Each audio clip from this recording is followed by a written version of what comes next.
All right. Well, thank you everyone for joining. So today I'm going to read an excerpt from my new 1985 World Series book, Interstate 85, The Royals, the Cardinals, and the Show Me World Series. I'll read for about 20 minutes, and then we'll have about 10 for Q&A. For context, I'm going to pick up in Chapter 9, the infamous Game 6 of the World Series, which, as you all know, is the game with Don Dinger's call. For context, the Cardinals have just gone up 1-0 in the top of the eighth and are close to winning their 10th championship, or so they think. Here we go. Even without insurance, a 1-0 lead was all the St. Louis bullpen needed. Throughout the year, the Cardinals had taken a lead into the ninth a total of 97 times. They won every single game. Andy Van Slyke, who entered the game as a pinch runner for Cesar Cedeno following Brian Harper's single and now patrolled right field, was supremely confident that his teammate's timely hit was enough to ensure the Cardinals' 10th championship. Based on the way our bullpen had been all year, said Van Slyke during his interview, and we hadn't given up a lead after the eighth inning all year, I figured the game's over. We've got Todd Worrell, Ken Daly. What more do you want? You've got the best lefty and the best righty finishing the game. We're going to be celebrating a few days in St. Louis. But, Van Slyke added with a grounded tone, I think what history has taught us is to get ahead of yourself, you're not going to like what the results are. In the heat of the moment, the young right fielder got ahead of himself. Van Slyke grabbed a portion of Harper's broken bat, sat next to him on the Cardinals bench, and humorously conducted a mock interview with a prospective hero of the I-70 series. When asked about the moment, weeks after Harper told the story in his own interview, Van Slyke was far more serious, in contrast to the humorous disposition he showed at the time. I briefly remember that, and that's the whole point of what I just said, remarked Van Slyke. We got ahead of ourselves. I think if I did that, I think other people did also. I mean, it's human nature. It's like John Van de Velde having a 4-stroke lead, and he can't hold on to it at the last hole of the famous British Open. At that level, if you're not in the moment trying to do your job, a lot of times it doesn't end up the way you like it. All the same, victory seemed inevitable. Ken Daly took over for Danny Cox and quickly dispatched the Royals in the bottom of the eighth. Dan Quisenberry mirrored him in the ninth by facing just 4 batters, keeping the game within reach for a team that notched 10 walk-off wins during the regular season. Now, they needed one more to stay alive and avoid another bridesmaid finish in October. If the Royals were going to pull off a comeback that hadn't happened against the Cardinals in 97 prior instances, the rally's ignition fell on the shoulders of an unlikely catalyst in George Orta. For the 34-year-old Mexican backup, it was a moment 14 seasons in the making, back to his MLB debut with the White Sox in 1972. In 1985, Orta remained a viable bat, hitting .267 in 110 games. Come postseason, however, he was rarely seen. His only start came in the ALCS opener as a designated hitter, an opportunity he squandered with an 0-for-4 performance. Orta was subsequently relegated to the bench with just 3 at-bats. Each came up empty. His turn in Game 2, a game-ending double play that sealed the Cardinals' comeback win. As it were, Orta only found himself in Game 6 through a flurry of maneuvering between both managers. Dick Hauser, expecting the Cardinals to continue using the lefty Ken Daly, sent out right-handed Darryl Motley to lead off in place of Pat Sheridan. Herzog anticipated it, standing on the dugout steps before walking to the mound as Motley was officially announced. Showing off his pitching depth, Herzog countered by procuring Todd Worrell from the bullpen. The righty had been looming since the 7th, now confidently striding to the mound. Hauser responded by swapping Motley with the left-handed Orta, supplanting one of Kansas City's youngest bats with a veteran who hadn't mustered a hit all postseason. On paper, it appeared Herzog had outclassed his blue-clad peer.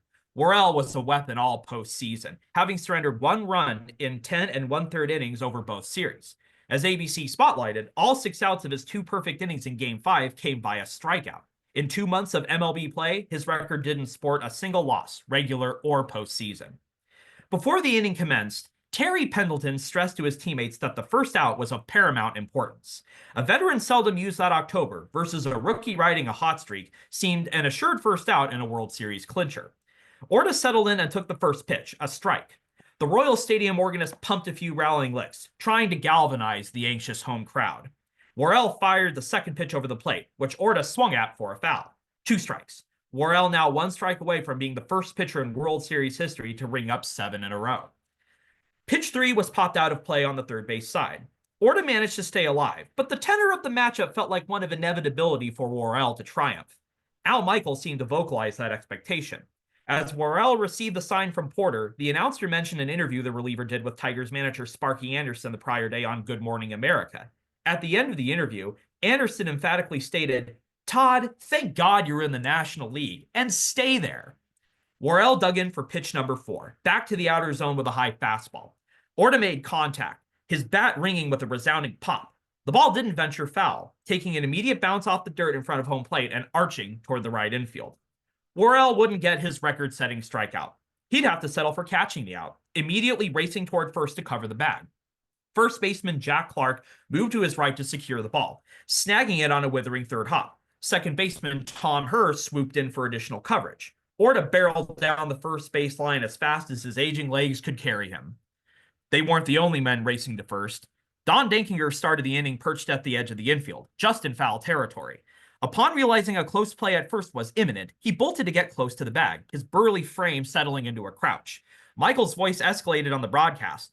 "Little squibber to the right side, Worrell races over to cover."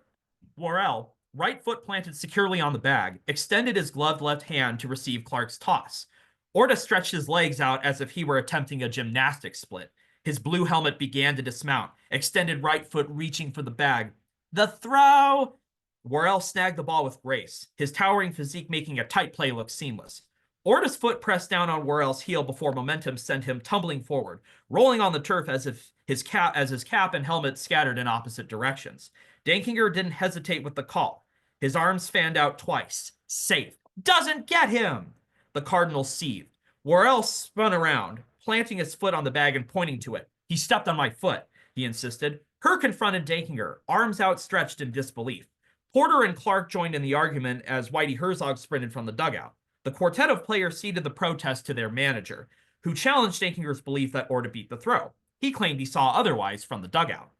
On ABC, the replays commenced. First was a wide shot from the third base side. "Well, this is spring training all over again," remarked Jim Palmer. "Any ball to the right side, you get there as quick as you can. I think he tries to go for the ball, and his argument is he gets the side of the bag." The image froze on the exact moment Worrell caught the ball. "Looks like he's out." The replay, however, still painted a muddled picture. Due to the distance of the camera, one could still believe Orta's foot touched the bag just in time, at least enough for a tie. "From that angle, let's take a look at this one," interjected Michaels. The broadcast cut to a closer angle from the first base side. As it turned out, the ball had arrived in Worrell's glove as Orta began his all-or-nothing stride. "Oh, yes," said Michaels. It was now incontrovertible. For posterity, ABC switched to another close-up that peered down the second base line. It confirmed the gap between the catch and Orta's foot with even greater certainty. "I don't think there's any doubt about it," Michaels bluntly intoned. "Only in one person's mind," said Palmer. Across Royal Stadium, reaction to Dankinger's call varied. Up in the owner's suite, Ewing Kauffman and Avron Fogelman had no doubt their team had been given a gift. "We all knew he was out and couldn't believe our good fortune," recalled Fogelman in an email interview for this book. In the Royals dugout, George Brett wasn't so sure. "It just wasn't a very fluent play," said Brett during his interview. Willie Wilson, perched at his usual spot on the end of the bench near first base, knew the truth right away. "I jumped up and started pacing up and down the bench," recalled Wilson to Kent Pulliam in his 2013 book, Inside the Park. "I knew he missed the call. We all knew he missed the call. We were standing right there. We couldn't believe he missed it, but we were glad that he did." One person who was unable to render a judgment at the moment was Ricky Horton. Horton, who was warming up in the visitors' bullpen in left field, watched the ninth commence in a numb state of mind. The violent landing of the Cardinals team plane in Kansas City amidst stormy weather caused a ruptured blood vessel in his eardrum, requiring a trip to the emergency room. The heavy dose of painkillers from the doctor had the lefty in an anesthetized state. "I was nearly asleep in the bullpen," recalled Horton during his interview. He occasionally interrupted his warm-up throws to rest his head against the bullpen fence. "I don't know whether that shielded me from the pain of the moment," which, of course, I felt in retrospect years later, he added. Out in right field, Andy Van Slyke didn't react with indignation like many of his teammates, as he was uncertain about what happened. "I did not know that Orta was out. From my angle out in right field, I was blocked by Todd's leg and Orta's leg, so to me, I had no idea whether he was safe or out," he recalled. However, Worrell's defiant reaction gave him pause. Todd Worrell knows what a ball feels like in his glove, and he knows when a base runner hits the base. He's going to feel it with his foot being on the base, which it was. He knows he was out, unequivocally. Through the years, the call has been ossified in time, as if it was the moment that officially decided the 1985 World Series. In reality, it was merely the first development in the inning. Herzog argued his piece for a minute, only to trudge back to the dugout. No ejection necessary. There was no changing the reality that the Royals had their leadoff man aboard. There was also no changing the reality that the Cardinals led 1-0 and only needed 3 outs to win their 10th title. Nevertheless, a sense of change and momentum was evident in the crowd's reaction. Most of Royal Stadium's denizens began to stir, and for good reason. Their battle-tested, death-defying comeback artists had the tying run on base, and the winning run stood at the plate in the form of their leading slugger, Steve Balboni. The barrel-chested home run maestro had reached base twice already, once on a single and the other on a walk. Despite leading the team with 36 homers in the regular season, he had yet to clear the fence all October. However, as Michaels noted, he was in more of a bunt situation. "I'm not sure Steve Balboni can bunt," questioned Palmer. Balboni stepped into his towering stance, Worrell briefly checking Orta at first before firing his first missile. Despite Palmer's words, Bones was ready to do so. "I'll tell you the truth. I was ready to bunt," said Balboni during his interview. "I thought I was going to bunt." Balboni looked to the Royals' dugout to see no bunt sign, an affirmation that filled him with confidence. Dick Hauser. I really owe him a lot," said Balboni. "He just had a lot of faith and a lot of confidence in me. I just knew I had to put the ball in play. I had to give the best at-bat that I could give." With the green light from his skipper, Balboni hacked away at the first pitch. The ball sailed into foul territory, arcing down in front of the Royals' dugout. Balboni recalled the moment. "When I hit it, I thought it was foul. I thought it was in the stands, but then it came back." Darrell Porter and Jack Clark arrived in time, seemingly ready to make the catch. Porter called for it at first before ceding the catch to Clark. The first baseman, his focus alternating between Porter and the ball, awkwardly reached out as it careened off the dugout's top step and into the stands. Lonnie Smith, who leaned forward on the bench as the ball came down, sat back and clapped his hands in approval of another break for the Royals. Unlike the Orta call, this mistake was entirely on St. Louis. Balboni had caught a major break, only to barely foul off the second pitch on a swing that, in Michaels' words, was meant to be hit onto the freeway. When told about Michaels' remark during his interview, Balboni responded, "Absolutely not. I don't know what Al Michaels was talking about. I didn't go up there to hit a home run. I was going up there to try and hit the ball hard, just make good contact." 2 hacks yielded nothing, so on the third pitch, he simply made good contact. The ball raced into left field for a single. 2 on, Balboni was lifted for pinch runner Onyx Concepcion, putting Jim Sundberg in a bunt situation. The catcher couldn't pull it off, bunting the ball straight back to Worrell, who fired to third. Another close play involving Orta, but this time he was correctly ruled out. Hauser reached into his deep bench again, sending Hal McRae to the plate in lieu of Buddy Biancalana. It was only the veteran's third plate appearance of the series, and with the series on the line, he took a measured approach. The first pitch was taken for a ball. Porter anticipated another fastball for the next pitch. Then, another Cardinal miscue. Worrell threw his first slider instead, which tailed away and bounced off Porter's flailing glove. Both runners advanced on the pass ball. "This is some boring World Series, isn't it?" quipped Michaels, a subtle stab at the pundits who dismissed the series as a drama-free snore. The spike in tension was encapsulated in the Royals' dugout by Willie Wilson, who was so caught up in wishing for a win that he began praying. "I was sitting on the bench, talking to God," Wilson later revealed after the game. "I said, 'God, let's take it away from them, because they took it away from us.'" In Hauser's office, Frank White observed the rally on TV with Reggie Jackson. The second baseman, enraged over Billy Williams' blown call on a stolen base attempt in the fourth, and uninterested in watching the Cardinals celebrate a title at the stadium he helped build, retreated to the clubhouse to watch the ninth. "I was PO'd," said White in his book One Man's Dream. After Balboni's hit, however, White was ready to return to the dugout. Jackson, ever beholden to the superstitious nature inherent in being a baseball player, grabbed White's arm to prevent him from leaving. The rally continued with an intentional walk to McRae to load the bases. Hauser tapped his bench again twofold. John Wathan replaced McRae at first. At the plate, Dane Orge batted in the pitcher's spot. It was only the second at-bat of the series for Orge, who flew out against Worrell to end Game 1. Nevertheless, there couldn't be a better figure for the most crucial game of the I-70 series to come down to. An original draftee in the Royals' inaugural class, Orge now had a chance to sink a dagger into the team he helped to a title just 3 years earlier. Most importantly, he knew how to beat Worrell. While the reliever had only recently debuted in August, he established a friendship with Orge on his way up through the organization. Thus, Orge knew his repertoire was devoid of changeups and big breaking balls. Orge demonstrated this in Game 1, battling for 9 pitches before flying out. All he needed was a pitch to hit. As he strode to the plate, Orge noticed that he wouldn't receive a lefty-lefty matchup, as the comatose Ricky Horton remained in the bullpen. He also looked over at the Cardinals' dugout to see third base coach Hal Lanier signal to the defenders to position for a double play. Knowing he would face Worrell, Orge strategized internally. I thought to myself, man, I've really got to shorten my swing. So I didn't put my bat back all the way like I like to get a really good swing, Orge recalled during his interview. So I kind of cheated and just made sure I could get my bat out there on a fastball. The crowd was on its feet, roaring with confidence that another Royal miracle was imminent. Bases loaded, 1 out. A hit meant extra innings or Game 7, a double play, and the Cardinals, as well as Don Denkinger, would escape unscathed. Worrell's first pitch, a slider, went low for ball 1. Orge described his approach against Worrell. I know he can't get behind me. I've been in these situations so many times now during the regular seasons. Despite taking a ball, Orge planned to swing away at the right pitch. I always had an aggressive attitude.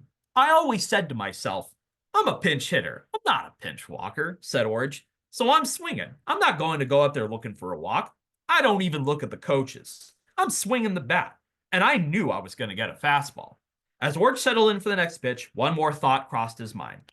I'm not hitting into a double play. Worrell fired low once again, this time with the expected fastball. Orge leveled to meet it, bat breaking on a fluid swing. The result was an archetypal clutch hit, a graceful looper into right field. Looking back on the moment, Orge burst out laughing as he marveled at his hit eluding the Cardinals' airtight defense. I'm a lucky hitter. I can't tell you anything else. I've always been lucky in that situation. Always, my whole life. Little League, Babe Ruth, high school. Just luck. Concepcion scoring the tying run was a given. The only question was if Sundberg could beat another throw at home, just as he had in Game 5. This time, Sundberg's task would be even harder, as Andy Van Slyke boasted one of the surest defensive arms in the National League. Van Slyke had a cannon, said Bud Black, the prospective pitcher for the 10th if Van Slyke threw home soon enough to preserve the tie during his interview. Had Orge hit the ball harder, Van Slyke would have fielded it and thrown home sooner, but the hit's execution was so impeccable as to drop a good distance in front of him. Even then, the right fielder was confident he'd make a highlight reel throw. The only thing I was thinking is, if you're going to get a hit here, hit it to me, please, Van Slyke described. That's really what I was thinking. When I saw the ball leave the bat, I was almost thankful. I thought, I'm going to throw this guy out. This is going to be cool. Van Slyke continued, and I'm starting to run for the ball. The ball is floating, and it's floating. It wasn't hit hard enough. If he hits that baseball maybe 2 inches more on the barrel of the bat, that ball gets to me 20 feet to 25 feet closer before I throw it. So I had to run. I had to sprint. As soon as I sprinted in, I knew that my chances were going to be pretty nil, because the speed of the ball, the exit velocity, wasn't hard enough to give me a legitimate shot at it. The ball took a direct leap to Van Slyke, who rocketed a throw to the plate as he tumbled to the turf. It sailed directly to Porter, easily beating Sundberg. However, Porter was far out in front of the plate. I think if Darrell had blocked the plate, said Van Slyke, he might have been out. Sundberg knew what to do. A head-first slide, reaching for the back corner of the plate as Porter reached back to forestall fate. Once again, the tag was a hair late. We go to a 7th, Al Michaels hollered at the top of his lungs. Royals Stadium exploded in joy. Sundberg leaped into the waiting arms of Lonnie Smith, both quickly joined by Buddy Biancalana in a euphoric triumvirate. The celebratory mob grew before racing to the outfield, where a few already surrounded Orge. Frank White, finally free of Reggie Jackson's superstitious grip, ran out of the tunnel just in time to join the celebration. Charlie Leibrandt would have to initially settle for leaping around in the clubhouse, as he was too undressed to head back out into the camera eye. Out in right, the Kansas City Relief Corps made a mad dash from the bullpen to join the commotion. Mark Gubizov practically scaled the bullpen gate like it was a rock climbing exercise. Bud Black warmed up for a 10th inning that wouldn't come, grabbed his glove and jacket, and ran out at a breakneck pace. Joe Beckwith, cap turned inside out for the rally that had just transpired, was overwhelmed by the crowd noise. It was the loudest noise of cheering that I'd ever heard, recalled Beckwith during his interview. You couldn't carry on a conversation with anybody on the field because of all the yelling and screaming from the fans. The celebratory maelstrom reverberated in the stands. Pandemonium, said Jana Hauser when asked to describe the crowd's reaction. Up in the owner's suite, Avron Fogelman deliriously waved his arms in a safe motion after Sundberg slid across the plate. Let's do it! Let's do it! He yelled to the masses of fans below him. Orge's entry into World Series lore didn't come without a price. Reliever Mike Jones' 6-foot 6-inch, 215-pound frame plowed into the kid from Blue Lake with enough exertion that he bloodied his nose, forcing Orge to jog back to the dugout to grab a towel and stanch the bleeding before an interview with Reggie Jackson. "I'll take it anytime I can get a hit like that," he said when Jackson inquired about his injured snout. "But that's my claim to fame," said Jones with a chuckle when asked about the moment. "I'm okay with that." Orge gladly accepted a bloody nose. But the bleeding was only beginning for the shell-shocked Cardinals. It would be even more profuse for Don Denkinger, whose missed call, while merely one of many twists and turns in a ninth inning for the ages, now loomed large. Of course, the World Series wasn't over, as there was still a Game 7 between two 20-game winners to be played Sunday night. Nonetheless, there seemed an air of destiny to the current outcome, as if Game 7 was merely a formality. The jubilation for the Royals, heartbreak for the Cardinals, and acrimony for Denkinger were unleashed. Sunday would merely serve as the apogee for all three. Well, that was wonderfully written and beautifully read, Marshall. I love your expressions, and your language was great. Thank you very much. I really enjoyed that. It's like listening to some of my favorite announcers. Thank you. Thank you very much. So, we've got some time for some questions. I've got a couple. If anybody out there has questions, raise your hand or put them in the chat. We're not a really large group, so I think we could probably not talk over each other. So my questions are, why this book? And can you talk a bit about your sources? Well, the story of why this book is a pretty long and detailed one, but the cliff notes is that it was a month into quarantine. Went on a train of thought one day because I had a friend, Jay Daniel, was working on a book about the 1982 World Series. So I went on a train of thought during my run and just thought about 85. And I realized no one had really written about this at length. It had just been kind of buried by the passage of time. And I always had a feeling my whole life as a baseball historian that there was more to this than just the Don Denkinger blown call. So basically, long story short, made a kind of a bet to myself that I would do this book, that I would find more stories about it than just the call. And well, that turned out to be great. Turned out to be even greater, truer than I could have imagined. And as for my sources, I mean, in addition to my original interviews with 27 people from that World Series, wow, I basically combed through every secondary source under the sun: newspapers, magazines, documentaries, original TV broadcasts, you name it, other books by let's say like Frank White, Willie Wilson, Whitey Herzog. I just combed through everything and pulled together, I think, the best narrative I could. So it was the quotes were fantastic. I really enjoyed the quotes. Those were great. I was wondering, well, where did you get all of those? So you were able to interview 27 people. Yes, 27. And it wasn't just that I got to interview them. It's that they all spoke so candidly. It's not like they all just gave me like boilerplate quotes. Every single person they were candid and they were colorful and they were really passionate in describing their experience. And boy, does it show in those quotes. They were all great. So you started in 2020, 2021? 2020. I conceived the book on April 15th, 2020, and it was published on March 27th last month. So that's pretty good. And you thought of it on a run. You guys, I guess those of you who run, might be coming up with some titles for us. I walk these days, so you won't be seeing much from me. Who else has questions out there? Tony, welcome back. Thank you. Marshall, great job. You and I had spoken a little bit about the book. Wanted to ask you, was there a white whale interview that you were unable to get? That's a good question. Yeah. I don't, because I got really more than I could have hoped for, including I got both George Brett and Ozzie Smith to talk. And I got Don Denkinger, which I later learned apparently wasn't too easy to get him to talk. I'm not sure I have quite a white whale. I do have one that kind of got away from me. I got a hold of Royals outfielder. He also played for the Giants in the 89 series. Pat Sheridan, if y'all remember that name. We were talking a bit at first, but he kind of drifted away, and he made it clear his mother passed away around that time. So he made it clear he was probably going to be kind of distant. So I never was able to get a hold of him again. Although I'm going to the reunion for the 85 Royals next month, so I'll meet him there. So maybe Pat Sheridan, basically, but like a big white whale, like that would have been the greatest interview, and it didn't happen.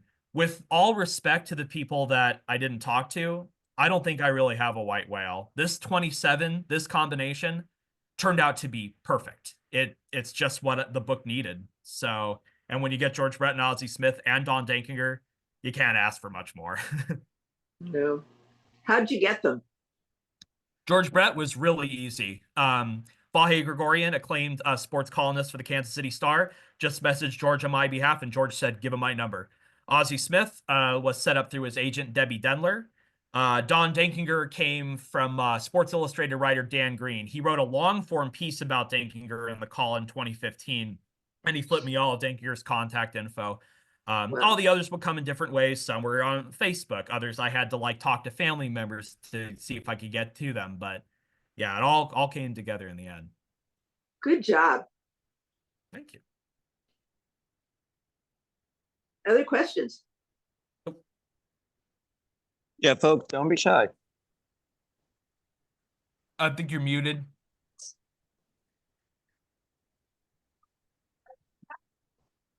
Marshall, while we get other questions, can you tell folks where we can get the book, both locally as well as internet? It actually got put on display by Avid Reader in Davis. I'm trying to get it into some local bookstores. I'm going to approach Beers Books pretty soon, but you can get it anywhere on any major bookseller, Amazon, Barnes and Noble, any of those. You can get it there. Go ahead. You just unmuted for a question. Yeah. So how was Dankinger in his interview? Oh, super nice. I interviewed him on Valentine's Day 2021. He was joined by his wife Gail and two of their daughters, Denise and Dana.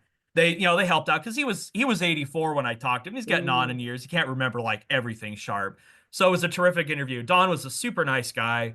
The interview kind of I still asked about the call, but I leaned more on more unique questions, like about his life beforehand, stuff like that, or his career after the call. Yeah, super cool guy. Miss him. He passed away in 2023, and wish you gotten to read the book, but I think he would have loved it, and yeah, it was an absolute honor to get a hold of him. Did he ever admit that he'd blown the call? I never heard. Did he? Oh God. Oh yeah. He owned it immediately. I mean, he told me the story after the game 6, and it's in the book. He went to the umpire's dressing room, and Commissioner Peter Uberoth was standing there with his arms folded. Dankinger asked, did I get it right? And Uberoth just said, no, Dankinger owned that he got it wrong immediately, and he learned to live with it the rest of his life. He would sign memorabilia with the call, and he'd sign like, oops, Don Dankinger. He embraced it, and yeah, he never made excuses. He owned it. Okay, good. Thank you. Of course. Marshall, is there an audio version of the book? So I'm getting asked that a lot. Yeah. Not just yet. There is an ebook version. I will talk to my publisher. It seems like there's, I guess especially with the vividness of the interview quotes, this definitely needs an audiobook. So nothing at the moment, but I'm certain it'll happen. And once that's in motion, I'll let everyone know. Talk to my publisher about it. Marshall, your done by you? gestures. Those were Read, good. read by me. Oh, gosh, thanks. I personally, I prefer to outsource it to someone else. I tend not to like the sound of my voice recorded, but I'm glad it came through. But I smile because Marshall and I had the exact same conversation on Wednesday driving back from the A's game. Yeah, that's right. But yeah, I'm certain it'll happen hopefully sooner than later. And I'll definitely announce wide when it does. So Okay, we'll vote for you to do the audio then. so got one more or Steve? I have a question that it's not technically about the book, but as a closet Royals fan, my name's Steve Murphy. It says Ann's iPad. That's not my name, but I'm Steve, and I'm working with Marlene for Lefties. And as a closet Royals fan, because of family and stuff back there, Bo Jackson played for them the next year. Was there any need for him in 85, or was anything going on to bring him out of the minors or anything in 85 during this year rather than the following year after they won? So this is the thing. I always get confused on Bo Jackson's timeline. I think he was like, you're right. He debuted with them in 86. I think he was supposed to be drafted he was drafted by the Buccaneers, but then he opted for baseball. So yeah, he wasn't part of the equation in 85, and they ultimately didn't need him. You know, obviously they had just enough to win the World Series that year. And in 86, they actually did not have a good season. They had kind of the classic championship hangover. You know, yeah, I don't think they really needed him. What's odd, and I talk about this in chapter 11 of the book, is that even with Bo Jackson, especially his 1989 season, and the Royals were actually better that season than they were in 85, but they couldn't get back to the playoffs. It's a little odd. You'd think having one of the best athletes ever would be an extra boost, but they kind of started to lose their way a little bit. So kind of a little bit of a mystery in my eyes. But yeah, that was a good question. Yeah. Is that the old ballpark? Or did they have the new ballpark then? Oh, it's the ballpark they played in that year.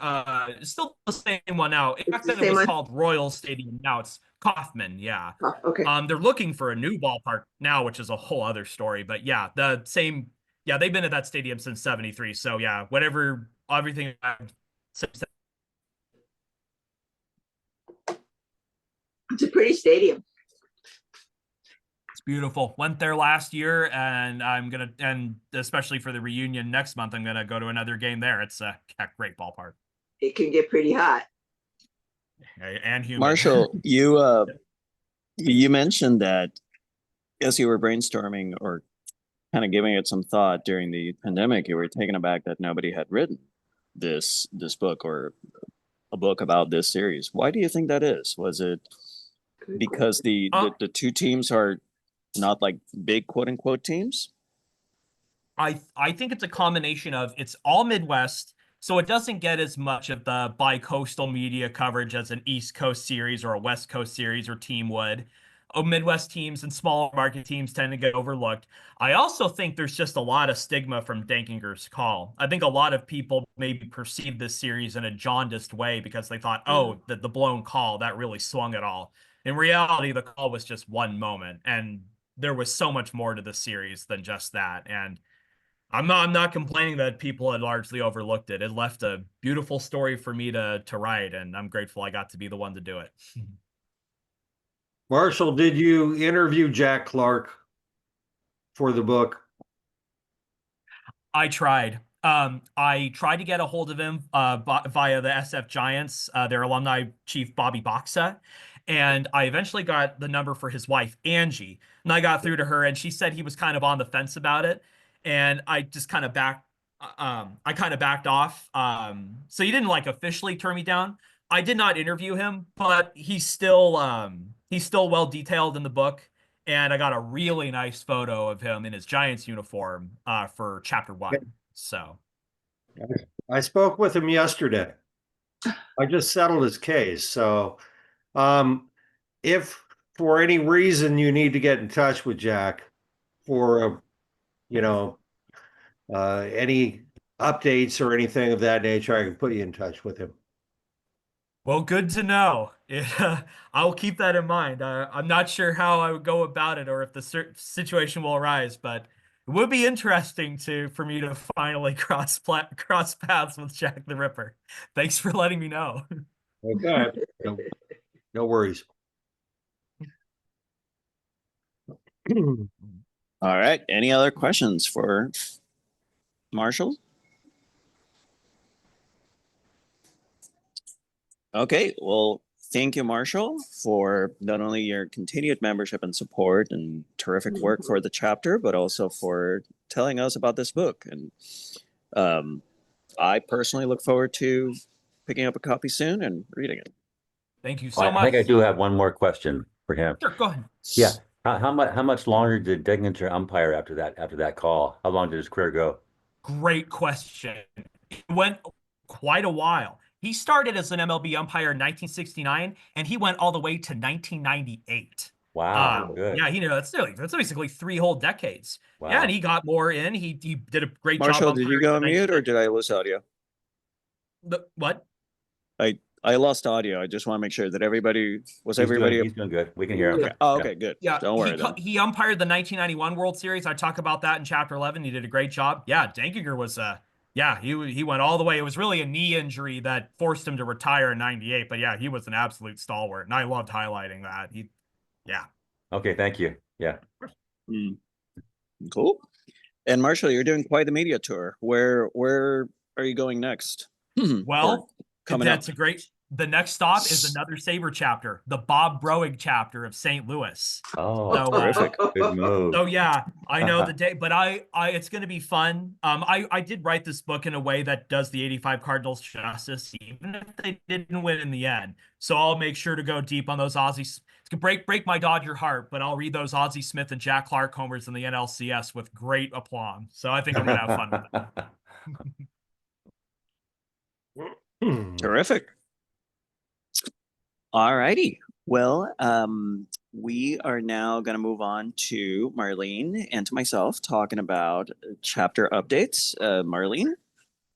First of all, wonderful to see everybody this morning. Tony and I are trying to sort out when's the best time to have our meetings and get back into a regular schedule. So thank you all for joining us this morning. Before I say anything, I wanted to let Steve Murphy say a few words about what he's doing with Lefty membership, although we don't have too many lefties on the call this morning, but what he says can apply to you guys too. It's about the 500 Club. Yeah, thanks, Marlene. And I've sent a couple email kind of ticklers out the last week or so about this, but SABR is doing this Club 500 where they're trying to get 500 new members over the course of a couple of months, and it's ending.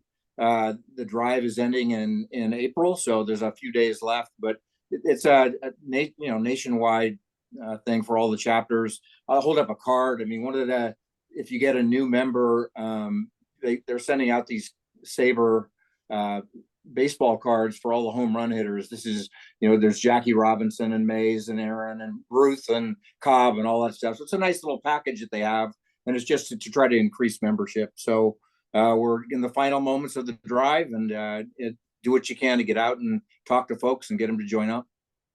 Great. Thank you. I think we're also embarking on a SABR fundraiser. So I'm sure you've seen that in your email and This Week in SABR. And maybe Tony might be mentioning it in his newsletter. If a couple of lefties on the call are not also Dusty Baker chapter members, I encourage you to add the chapter, because then you'll get Tony's really interesting newsletter, and that's great. We're working on a couple of ball games. We're working with Soren O'Connell to go to the San Rafael Pacifics game on Father's Day. Tony and I will be talking to Soren shortly so we can get information out to you about that. Steve's working with the Ballers and with Shane Barkley from Japan Ball about doing another Ballers game, and that's looking towards the end of the season because Shane's very busy with his company and moving. But you never know, we might be able to plan something sooner than that and go twice. Yeah, and so then, Marlene, along with that, so it is going to be August 24th. We've confirmed that. So just remember the 24 number in the spirit of Ricky Henderson, in the spirit of Willie Mays. It's August 24th, and it's going to be at the Ballers Park at Raimondo in Oakland. So it'd be great to see everybody out there, and it'll be a fun time. Perfect. Thank you. The other thing that's in the works, John Leonidakis, who I'm sure all of you know, the documentarian, submitted a SABR grant proposal to restore Lefty O'Doul's tombstone at the cemetery, I believe, in Colma. And he was awarded the grant. Currently, we're working on getting some matching funds towards that so the restoration can be completed. And when that's done, we're going to have a gathering there and then meet at the restaurant across the street for some continuing baseball talk. So you'll all be invited to that as well. And as other meetings are scheduled, Tony and I will get that information out to you. Again, thank you all for joining us and for your support in all the things that we are trying to do. Yeah. Thanks, Tony. No problem. Thanks, Marlene. And just to reiterate a couple of the points Marlene made, we as SABR members, we can sign up for any and all chapters. So that'll allow you, I should say, to receive their communications. So It's a nifty little thing. It allows you to kind of be in the loop. This meeting, much like other meetings, are recorded and are available via both the SABR website as well as YouTube. And on the weekly email that Jacob sends out, it'll have a listing of what's upcoming. We are planning to have a meeting in June as well, and we're trying to get Dr. Kat Williams, who is the author of All the Way May, about that famous player from the All Girls Professional Baseball League. Dr. Williams wrote a book on Lefty Alvarez, which was really interesting. I read it a couple years ago. Speaking of games, Zach, Marshall, and I were attended an Ace game earlier this week on Wednesday. I do want to point out, if anybody's interested, keep in mind that the A's are running some ticket specials. Read into that what you may. I know that they're doing 2 for $20 lawn seats for a handful of May games, and also if you sign up for their texts, you get a text on the day of the game letting you know what's available. That's how I have been able to attend a handful of great games. So keep that in mind. What's it like, you guys? Without hurting my feelings, what's it like? What's the feeling like there? Zach, Tony, who else is there? Zach and Marshall, why don't you start? Marshall. And I'll chime in. It's bizarre. Yeah. Sorry, Zach, did you want to go first? All right. So you keep freezing. So we both keep freezing, I guess. Go ahead. Keep in mind, I've been to Rayleigh Field, now Sutter Health Park, for probably over 100 times. So there definitely wasn't that sense of newness, even though it was a major league game. To me, it kind of gave me the vibe of kind of a spring training game. And some of the major league exposition games that I've been there for before. One of the things I thought that was unique is, I've been watching baseball forever, and I think I'm pretty good at judging fly balls. And it just seemed like, oh, this is going to be, a deep fly out, possibly to the warning track, and then it would ricochet off the clubhouse. I think there were 8 home runs in that game. And obviously there's a difference between AAA hitters and major league hitters, but it just seemed like the ball carried a bit more too, and there was more home runs, even though the home run has become more of a thing in Major League Baseball in recent years. That was one of the things also I noticed that seemed a little bit different. But yeah, it did give off kind of more of a spring training or exhibition type vibe to me. The berm is disconcerting. Yeah. What's that? The berm is disconcerting to me when I watch. Yeah. I think Paul wants to say something. Yeah, I went to a Padres game the other day. It was interesting in that there were a lot of Padres fans there. Mm-hmm. You can hear that. A lot. But the vibe is a lot different in that everyone's into the game much more than the River Cats. It's a major league game. So in that regard, people really are watching. It's not like going to the River Cats and people just kind of hanging out. So, but it's weird. It's weird. It is. Am I still freezing up, or am I coming through now? Am I good? I think you're good. It's very odd. It's just a lot of complicated. There's lots of personal history for me, like having gone to a lot of A's games. I used to also work for the River Cats briefly, but even without just going to that, just objectively, it's so complicated because the vibe, it just cannot compare to the blue collar cranks of Oakland. Nothing can ever replace that. But it's still fundamentally cool that Sacramento has Major League Baseball. And I'll say this, a surplus of home runs in a weirdly fitting stadium. Well, we Sacramentans know that's Hughes Stadium in the 1970s for the second Solons with that short and left field. So it's like, and those salons were only there for 3 seasons, like the A's are supposed to be here. So we're kind of repeating one of Sacramento's weirdest parts of its baseball history. So yeah, very just complicated to assess, but I'll just keep it simple. I miss Oakland. I'll leave it at that. You can't argue with the fact that they've got a nice young nucleus of talent with Jacob Wilson and Tyler Soderstrom and yeah. the new kid Kurtz coming up. They're exciting to watch, and I've been watching all their games on TV down here in Southern California. I'll look forward to joining some of you and going to a game or 2 or 3 this season. I know when it warms up, it'll be a little bit more miserable, probably. But Yeah, certainly let us know. The summer schedule has few day games, obviously makes sense. I attended the 3rd game of the year against the Cubs, and there were many more Cubs fans. And then Marshall, Sack, and I attended a Wednesday game against the Rangers, and it was actually unseasonably cold in the evening. I'll echo their comments. It's surreal. It is nevertheless nice to have Major League Baseball or be able to have that opportunity. In a bizarre way, I would even say that it was easier to get to Oakland, at least for us Sacramentans, because you could just take Amtrak and just door-to-door service. Right now, for those of you who don't live in the Oakland area and the Sacramento area, there's a lot of construction on one of the highways, so it's a bit of a nuisance.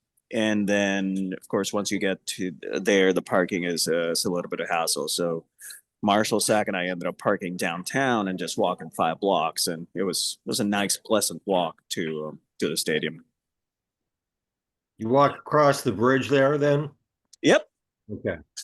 Yep. Okay. So yeah, if anybody has any games that they would like to, drop me a line. I'm always happy to go to a few. Like I mentioned, the best thing that I have found is signing up for their text alerts. And then at 9 a.m. the day of the game, you can go in and either they have everything from lawn seats for $25 to something behind home plate for $50. So obviously it depends on the the game, and it depends on the opponent. I'm pretty sure that today against the White Sox there will be plenty of seats available. So that's on the major league front. Giants, of course, the Giants have been running some promos on tickets. I know they had like $10 tickets against the Brewers this week. So if folks are interested in that, drop me a line and we can try to figure out a good game for all of us to meet.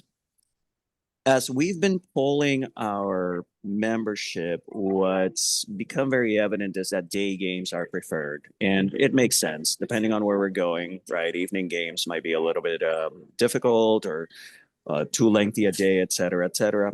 So I did pick out from the schedule a handful of different afternoon games that are coming up, not just on the Major League front, but also on the AAA front, Single A front, as well as for the Pioneer, Pecos, and Pacific leagues. Pioneer has the Oakland Ballers. The Pacific Empire League has the Lincoln Potters. And then there's also the Pecos League, which has a handful of different clubs. One's in Martinez, one's in Rafael. And as Marlene mentioned, we're trying to get maybe attend the Father's Day game. Sadly, there's only 2 afternoon games that they have. Once on Father's Day and once on the 4th of July. I'm out of town on the 4th of July, but by all means, if folks are interested, definitely go to that one. And the last thing that I want to point out is give a props to Zach Ford, who presented his book called Up on about 3-4 weeks ago at Facing the Book in El Dorado Hills. So kudos to you, Zach. Way to go, Zach. Yeah. Thank you. I appreciate it. Excellent. And I did see a comment about whether lawn chairs are for rent. No, lawn chairs are not for rent at the stadium. However, you can bring your own. Is it limited what you can bring in? Do you have to have a clear bag and all of that stuff? Yes, on the clear bag. Hmm. Yeah, it's your traditional restrictions nowadays. Yeah. You know, I'm not used to those. Yeah. And eat before you go to the stadium. I would say I wasn't expecting top-notch cuisine, but at least the game against the Cubs, they just didn't have their crap together, to be honest. Okay. They had cold pizza, they ran out of Diet Pepsi in the 7th inning, so You can bring food in, Tony? you cannot. You cannot bring food in. You cannot. You are welcome not to bring food in. Yes. Is that true for the River Cats as well? I believe so. You know, what I have seen is that it really does vary by stadium. I have seen some stadiums that will allow peanuts and things like that.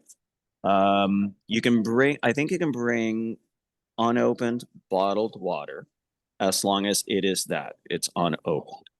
But that's about it. Well, thanks for mentioning that, because, you know, the way I used to travel to games in Oakland, we bring everything with us. So Absolutely. it's good to know.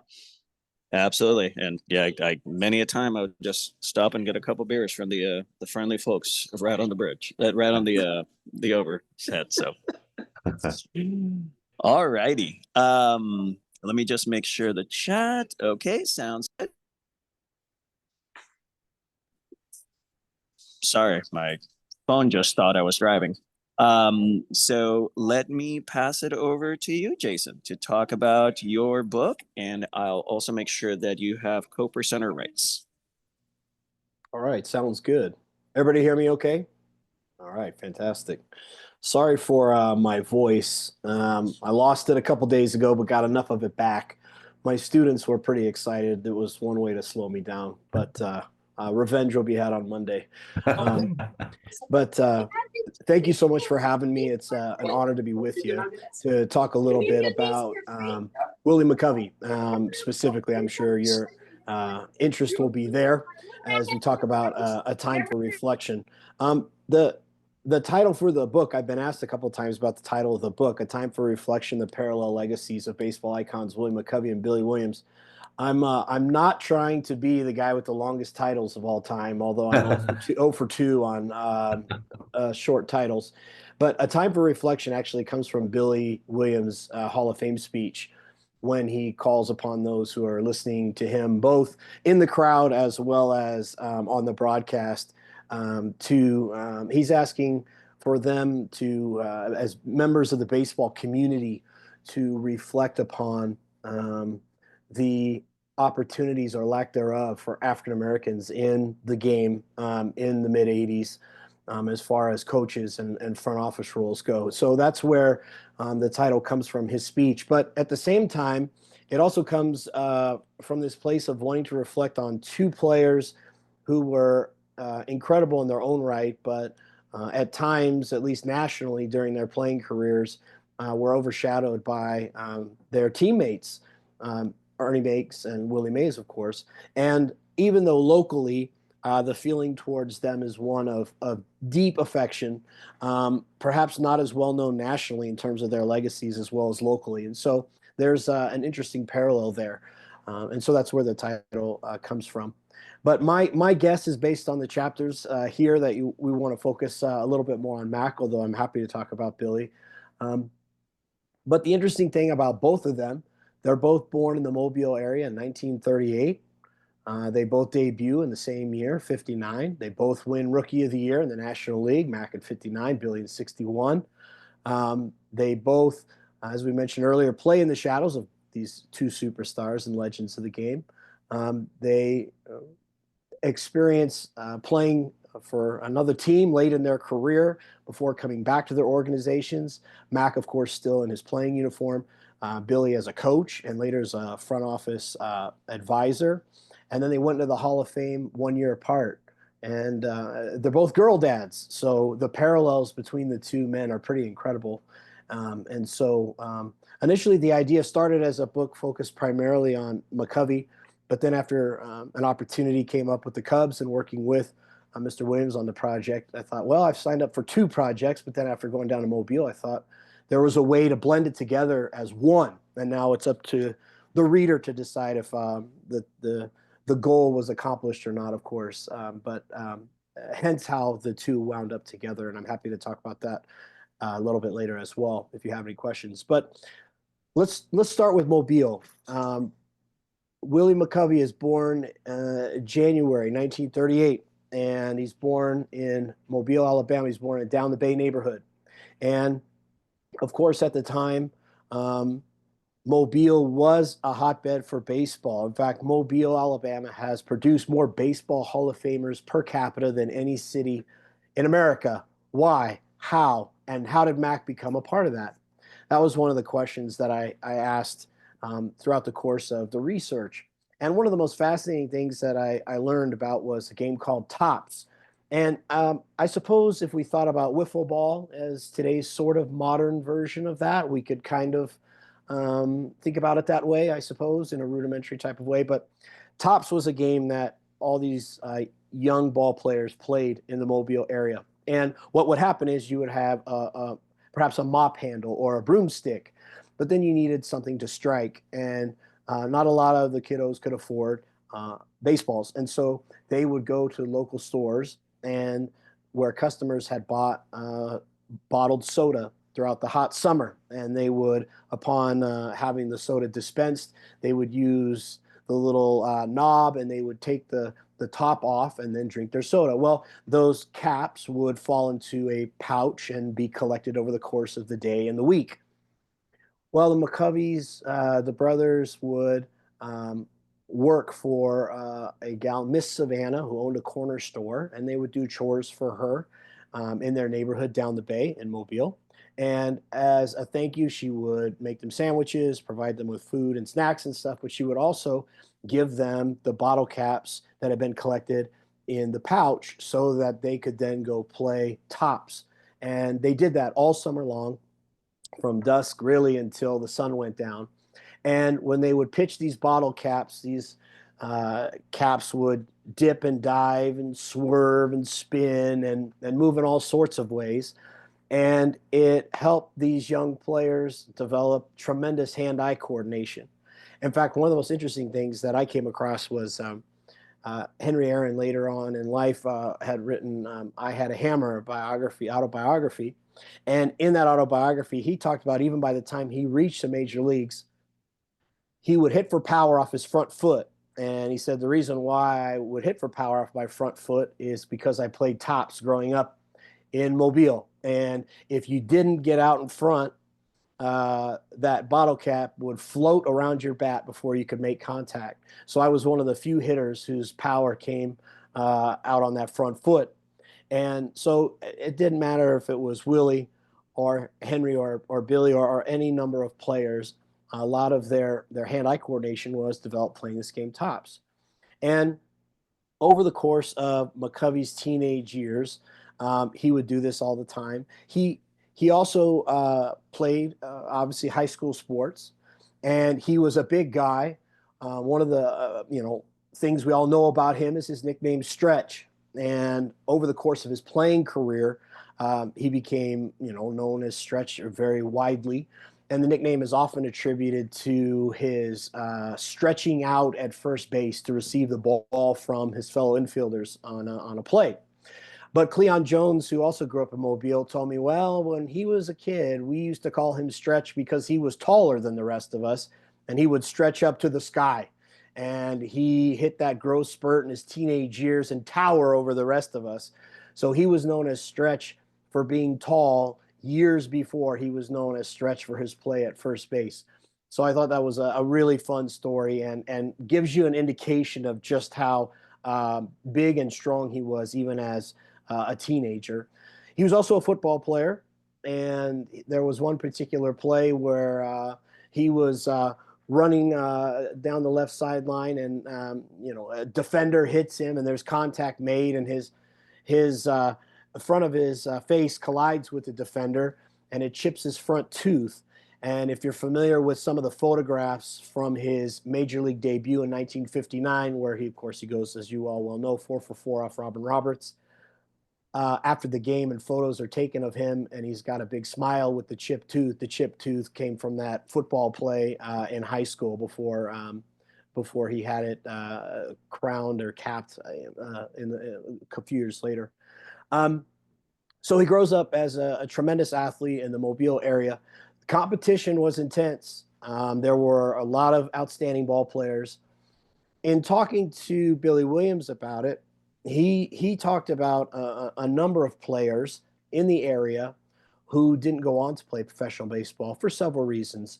Perhaps they stayed in the area and they got married and had families, and so they stayed in the area for that reason. Or military service was another avenue that a number of these young men took in the Mobile area. So he said there are a lot of great players that nobody knows about, but we remember because we played with and against them.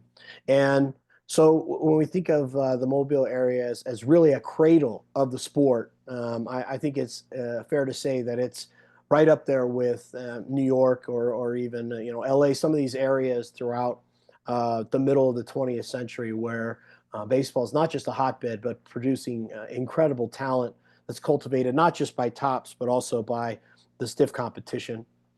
If we fast forward to 1955, McCovey's 17. He's got an opportunity to try out for the Giants. Jesse Thomas was a local scout, and Thomas was connected with Alex Pompez, who some of you may be very familiar with Alex Pompez, who was working with the Giants front office at the time. And McCovey had the opportunity to try out for the ball club in Florida. So he takes a bus east to Melbourne, Florida, and he shows up at the tryout camp, and he's standing in the registration line. And a few players away is another teenager who is also trying out for the Giants at the same camp by the name of Orlando Cepeda. And Orlando Cepeda and McCovey hit it off almost immediately. Cepeda, of course, had traveled via plane, and he was part of the international group that was trying to make the ball club. And they bonded very quickly, and it set the tone for a lifelong friendship that weathered some challenges during their playing careers a lot more smoothly than I think people on the outside thought. Because, of course, over the years, they played the same position and who was going to play, and eventually Cepeda is traded to St. Louis, right? And so on the surface, it looked like they were competing against one another and things were difficult. Well, professionally, it presented a set of challenges for both of them, but personally, they were very tight-knit and were all the way throughout their careers and well into their adult lives before both sadly have passed away. But to get back to the camp, Mac got off to a sluggish start. He wasn't playing well that first day, and Pompez went to see him and basically said, "Hey, what's going on?" And Mac was a little bit down on himself and not feeling great. And they had a good conversation, and McCovey relaxed. And then for the remainder of the camp, just hit bullets all over the place. And Jack Swartz, at the time, was one of the Giants executives who we got to sign this guy. Make sure that he doesn't leave without a deal. And so they reach an agreement on signing a contract. And one of the great stories that came out of that signing is that McCovey's mother, Esther, actually negotiated an additional $500 bonus for her son. And Mac always laughed about that and said, "Oh, he always, whatever mom wanted, mom got." Schwartz loved Esther, and Esther was close with Willie, really supported him playing baseball. And in the latter stages of his career in San Francisco, Esther joins him at Candlestick Park for a series of ceremonies, number retired, things of this nature. Interestingly enough, Mac's dad was not a huge supporter of his son playing Major League Baseball. In fact, Frank never saw McCovey play in a game in the major leagues. Wow. And for him, playing baseball was akin to gambling. And as a member of the church, leader in the church, he didn't feel that was the right course of action for his son to take. The complete opposite perspective as the one that Esther took. And so it's from that family dynamic that Mac begins his professional career. He starts in the Georgia State League in 1955. He has a terrific season. He clearly has tremendous power.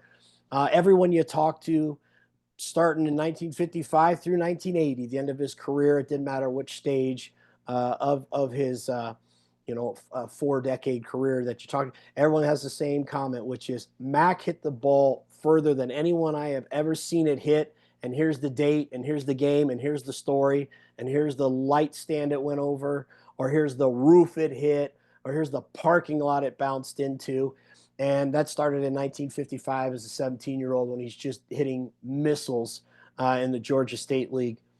Interestingly enough, he played for Sandersville, and they're playing a team, Dublin, in Georgia, and he meets a young man named Franklin Williams. And Franklin Williams is a couple years older, 2 years older than Willie is, but they hit it off. They start having a conversation, and they realize that they're both from Mobile. Well, Franklin, where are you from exactly? Well, I live in a little town called Whistler, which is just north of Mobile, and I'm playing professional baseball, and he's signed with the Pirates, and he said my younger brother Billy is also a baseball player, and so during the off season, Mac and Franklin Williams reconnected, and they spent a lot of time at the Williams home, and that's how Mac and Billy Williams first got to know each other and become good friends. Is he had met his older brother Franklin. Well, they played basketball together. So if you can imagine a young team, the tournament just ended early this month, beginning of this month. Billy would run point and Mac would play the 4. So, give me all the North Carolinas and Dukes you want. I'll take Billy Williams running the point and Willie Mack playing power forward any day of the week. So they built a relationship through basketball, and Mac worked at the rec center in the off season. So he works his way through the minor leagues. And yet, as he's doing so as a young man, he is forced to deal with a tremendous amount of racism, particularly early on in the South, right? And I think one of the things about writing this book, one of the other questions that I had was, what was it like for the next, the decade after Jackie Robinson breaks the color line in 47? Well, what was it like in 1957? What was the reality for players 10 years later? And it was very difficult. And it was a number of years where, quite a few years really, where Mac and his teammates and friends, if you were African-American, you dealt with a tremendous amount of segregation and racism. You could not eat certain restaurants, stay in hotels. And one of the reasons why McCovey and Cepeda bonded as they did is when they both reached San Francisco, they lived next to each other.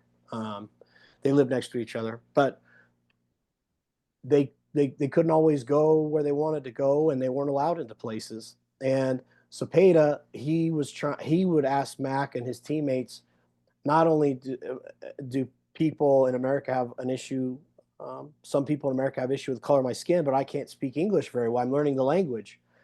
And so Mac would help navigate the language barrier for Cepeda. And there's actually one story that Cepeda told us about a time where he was asleep. He gets a phone call, and this is early on in their time in San Francisco, and it's Mac.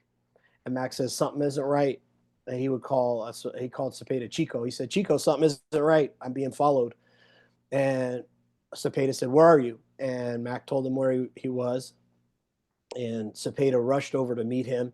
And there was a little bit of yelling at them. But sure enough, these guys had been following Mac in a car and then drove off.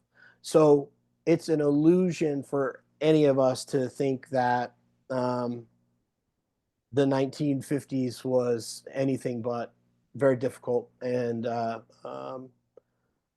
just a terrible environment for young players, McCovey players, African-American players. So they reach the big leagues. He reaches the big leagues in 59. I think most of you are very familiar with the big league debut, 4 for 4, tremendous, immediate sensation, wins Rookie of the Year. And 1962, of course, the World Series. There are a few interesting stories about the World Series. they've been told quite a bit over the years. But I do think one thing that stands out to me about that is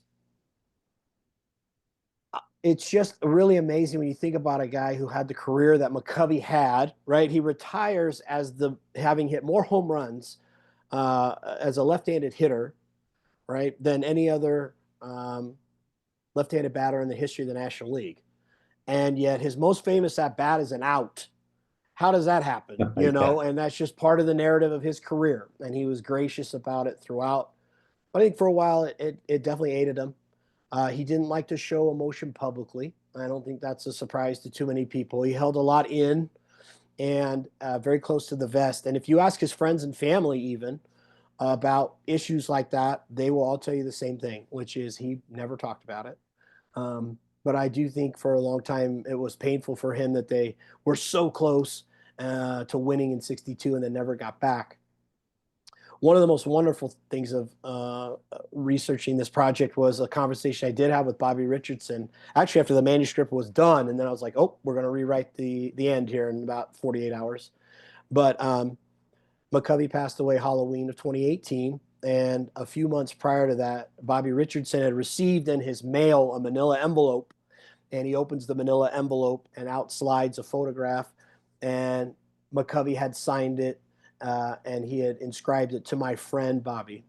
And Richardson said, I think just at the end of the light and at the end of his life, at the end of the day, the most important thing was that we were friends. And just an incredibly poignant moment, I think, for not just Mac, but for Richardson as well. And he very emotional relaying that story. In our conversation. So you have 62, he's established as a star throughout the 60s, 69 off the charts. I mean, what's amazing about Mac, if he played in today's game, he would have played his entire career, right? He'd be a DH, all this type of stuff.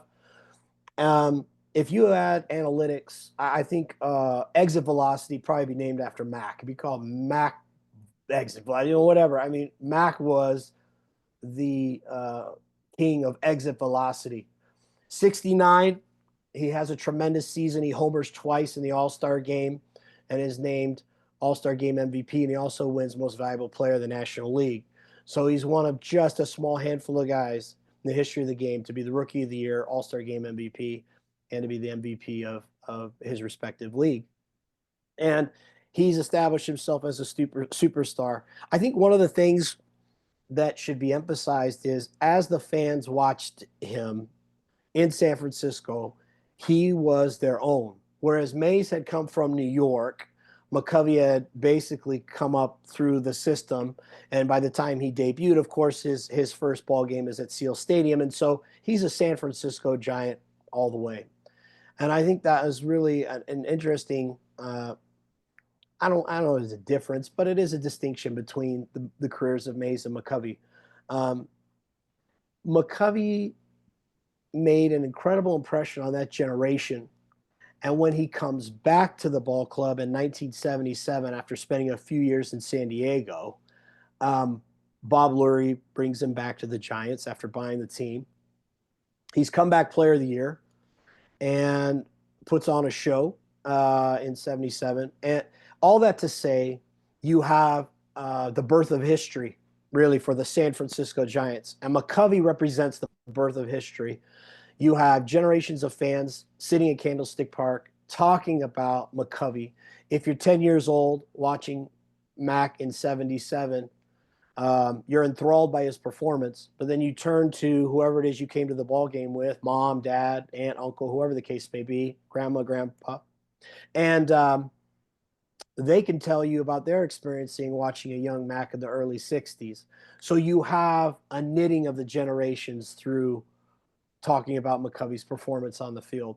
Then you extend that after he retires and becomes part of the front office. There was an estrangement for a couple of years, but then he rejoins the organization and everything is patched up and everybody's good to go. And then he attends games. He's involved with Junior Giants, obviously the well-known charitable arm of the Giants organization, and the stretch drive and things of that nature. And he's at the ballpark all the time. And so a new generation of fans in the 2000s can look up and see him, and they are sitting next to, you know, whoever, aunt, uncle, mom, dad, you know, who was 10 or 10, 15 years old in 1977. And so then you have another connection of the generation. So to me, one of the things I wanted to stress is Mac really personifying the birth of history for the San Francisco Giants as an organization and knitting together generations in a particular way. And I would submit that that is one of the reasons why he is just beloved and treasured to the degree that he is. He's also loved just because he was a gentle giant. He was just such a nice guy. There's a great story that Larry Bear told me about meeting McCovey, who was making a promotional appearance at a bank in San Francisco, and Bear was a younger kid, and Mac like picked him up, set him on his knee. They had a nice little conversation, a great interaction, and then all these years later, of course, Larry Bear is running the Giants, and Mac is serving as an advisor. And Mac used to tease him, you know, the reason my knees were so bad is because you sat on them that day at the bank. And so it's just an incredible legacy that Mac has created for those reasons. It also speaks to one of the things that I think is most interesting about the Giants. Those younger players were connected to the history of the team. You show up in spring training in Scottsdale and you walk in the clubhouse, you'd see obviously Mike Murphy, Mays, McCovey, Marischal, whoever happened to be there that day, and frequently those guys were, and they would talk to the players, mentor them, get to know them. And I think that's really one of the unique things about Giants history, and frankly about Cubs history as well, is that the players, you know, meet these great icons of the past and talk baseball with them. And it's also talking about how to be a professional. And when McCovey was a veteran player, he would frequently pull young players aside and show them the ropes on how to be a professional. Billy did the same exact thing. There was a great story about one time McCovey giving money on the down low to one of the coaching staff members to pass to a younger player so that the younger player could afford to buy a suit, so that in situations where the young player needed to be more dressed up, he had the opportunity to do that. There are also stories of McCovey talking to young players' parents and actually telling mom and dad, don't worry about your kiddo, I'll take care of them. And he would. And so there's a legacy inside the organization as well of players who were directly impacted by McCovey in that way. One of the things that I think is really interesting to kind of as we wrap up, just telling some stories about McCovey, is one of the things that I found out that I did not really know is how funny the guy was. He had a great sense of humor. So McCovey was in charge of Kangaroo Court, and he would sit next to rookies on planes, and as soon as they fell asleep, he took great pleasure in waking them up and finding them for falling asleep on the plane, or running various pranks throughout the season to tease people and just have fun, make it enjoyable to be at the ballpark in all those hours of downtime. And then he would run the Kangaroo Court. Everybody knew he was the judge. Nobody would question that. And he had a lot of fun. He would actually take a mop and he would remove the handle, and then he would wear the mop on his head and wear a judge's robe, and then hold court at the end to make sure the fines had been passed out, and that then the money would be used obviously for either a team gathering or, you know, something fun to revel in. So there was that whole element of McCovey that very few people, I think, on the outside got to see that his teammates did, which was his wonderful sense of humor. Sadly, his surgeries took their toll. Even in his late years, his legs were so bad it robbed him of the opportunity to play golf, which I think for him had become a passion after playing. But he lost even the ability to play golf there at the end, which was difficult for him. And yet his impact on not just the organization but the community will always be not just notable but immense. He has crafted and impacted the way the Giants have done things and will continue to do things well into the future. And when reflecting on Mac, it's clear to see why he's an icon, not just at Oracle Park, but also in the city of San Francisco itself. So thank you.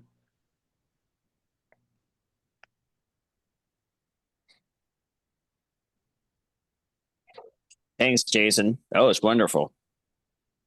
And Jason, tell us again, when is the book out already? If not, Yeah. when is it coming out? Okay. Yeah, the And- book's out. It came out last month. A Time for Reflection. Again, going for these world's longest titles. But I think and you can find it bookshop.org, Amazon, any sort of Roman, any major bookseller. Trying to get it into Kepler's. It might be at Kepler's. But yeah, out now. So it was a lot of fun to work on. Is there an audio version? Not yet. Working on it. But yes, great question. And Yeah. it took me a minute to get the audiobook for Charlie Murphy, and it'll probably take me a minute here as well, but working on it for sure. Excellent job. Thank you. Happy to answer any questions. I won't. I have a question, but just a comment about Willie McCovey growing up as a kid Yeah. in Northern California. I mean, it was easy. Willie Mays was the guy, but then as a young left-handed first baseman that I looked up to McCovey, and my memory was going out to Candlestick when it was opened in the outfield, right field with the cyclone fence, and seeing him hit these frozen ropes into right field, and then kids coming down after the bleachers to chase him and be able to get it. So it was just a very vivid memory from when McCovey came up. You were ready to run and ready to go try to get one. So that was a lot of fun. Thank you for your presentation. It was wonderful. My pleasure. You know, there's a great story that goes with that you might enjoy.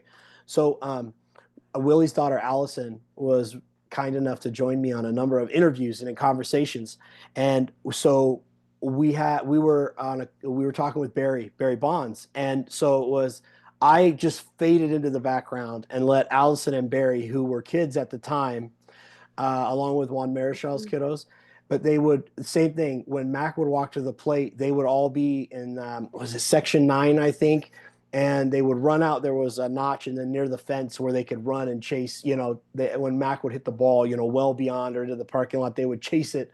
And so it was just to hear the two of them kind of sharing those memories about doing that was tremendous. And, they enjoyed it as much as anybody and were in awe of his power as much as anybody, which was really, really neat. Did you ever come across the quote from Lon Simmons riding in the taxi cab back in '59? And the taxi driver who listened to all the games on the radio said, "Boy, that young Irishman is really pounding." That's great. That's great. I had not heard that one. I had not heard. You might like this one. After Don Drysdale retired, he did some broadcasting for the Angels, and of course McCovey owned Drysdale. And one day in spring training, McCovey hit a home run against the Angels, and Simmons makes the call, and then he puts his headset down and he runs over to the Angels broadcast booth and he yells at Don Drysdale, you can't even get him out when you're broadcasting. And then he runs back and he puts the headset back on and keeps calling the game. So Lon Simmons is the best. That's another great story. Yeah. Yeah. Hey, Reagan, can you hear me? I can hear you. Yeah, I stole my wife's account. I thieved it. Okay. I'm looking at your bookshelf behind you, and is that a Stretch McCovey comic book I see there? Oh, this is so there's this guy, you can find him online. He does like the pop fly shop, but he does like these comic book iterations of different That's great. This is Stretch. Yeah, he's incredibly talented. So yeah, he does like comic book covers. He's great. Check out his work. Yeah, it's awesome. He was almost like a comic book character. He hit the ball so far, larger than life. Looks like Marshall has a question. Hey, Marshall. Yeah. Hey, Jason, first off, great presentation. I definitely want to read your book this year when I can get to it. Well, a couple things. First off, no judgment on having excessively wordy titles. the title of my first book about Sacramento baseball is so long. Even 1973 era Bruce Springsteen would be like, geez, you might have toned it down. All right. Second, McCovey, you filled in a lot of great details about McCovey. One of the things that fascinates me is not just the duration of his career. He goes from 1959 to 1980. But I think some people forget he had those in-between years where he was like with the Padres and he was with the 76 A's, the last hurrah of the swinging dynasty before the Royals took over, or took over that year. Any cool tidbits or stories from the Padre A's, intervening McCovey years before he flips over to back to SF? There's an interesting story about he joins the A's. So the A's were going to be sold and potentially moved to Washington, D.C. Marge Everett was very interested in buying the Padres. Marge Everett did not buy them. Ray Kroc ended up buying them. But Marge Everett was heavily involved in horse racing, particularly in Chicago. And she was big on star power to draw or attract fans to the track. And so she, when looking at the Padres organization, says, we need star power. And that's where the conversation about acquiring McCovey first started, because Horace Stoneham was having to trade everybody because of his finances.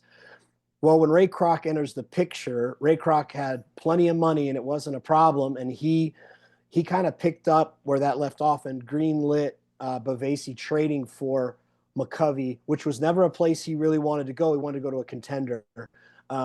But he agreed to go to San Diego. They gave him a new deal. They gave him a good deal and a new deal. And then talked about building a winner. It didn't work. They tried to make some deals and kind of fast track, not even a rebuild, but building from nothing to something. Anyway, long story short, their first home game where Ray Kroc is the owner, they're playing the Dodgers and just getting they're playing Houston. They'd just gotten back from LA. They're playing poorly. They commit an error. Ray Kroc goes into the booth where the PA announcer is, and he grabs the microphone from the PA announcer, and he gets on over the waves over there at the ballpark, and he apologizes to the fans, and he says, this is some of the worst ball playing I've ever seen. And the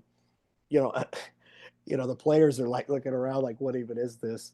And Mac was not really thrilled. In fact, it's the opposite of any way Mac would handle anything. So Kroc was a character. And then in his short stint with the A's, it's actually a moment in time where Willie and Billy's careers intertwine, because Billy at that point is in Oakland A. And so they spend the last few weeks, that's actually the end of Williams's career. But they spend those few weeks together, and there's one picture I never could get copyright for, which that's another SABR talk. But there's a whole story there's one photo of them in the clubhouse sitting next to each other at Billy's locker. That's a wonderful photograph. But anyway, so that's kind of a neat little story from that time. Otherwise, he doesn't play a whole lot. He's like, I want to go back to National League. Thank you. Yep. All right. Well, thank you all. I appreciate it. Jason, last question. Fire away. Do you have a next book in mind, or next book idea? Yeah, I've had something on the back burner for a long time. I've always wanted to that I'm just starting secondary source reading on.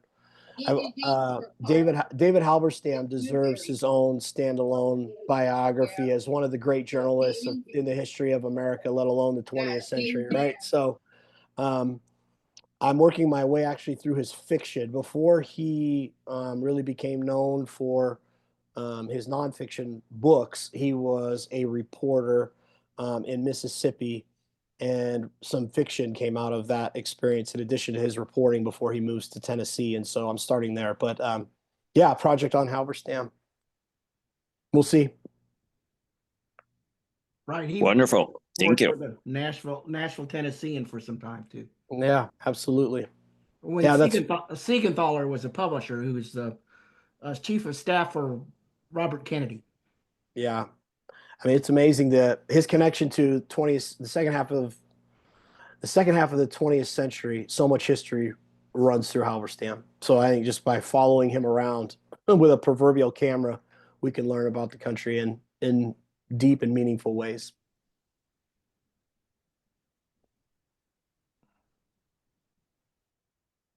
All right. Any last questions?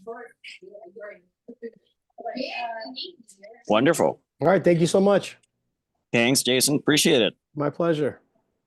Both All right, of you were folks. great. I really enjoyed both presentations. You do Quite a doubleheader. Yeah, a good doubleheader for sure. Yeah. Mhm. Excellent. Well, thank you all. Marlene and I will be in touch with you via the newsletter as to our next slate of activities. And as always, if you have any ideas or any questions, give us a holler. Thanks for coming this morning. Thank you, everyone. That was great. Thank you. Thanks, everyone.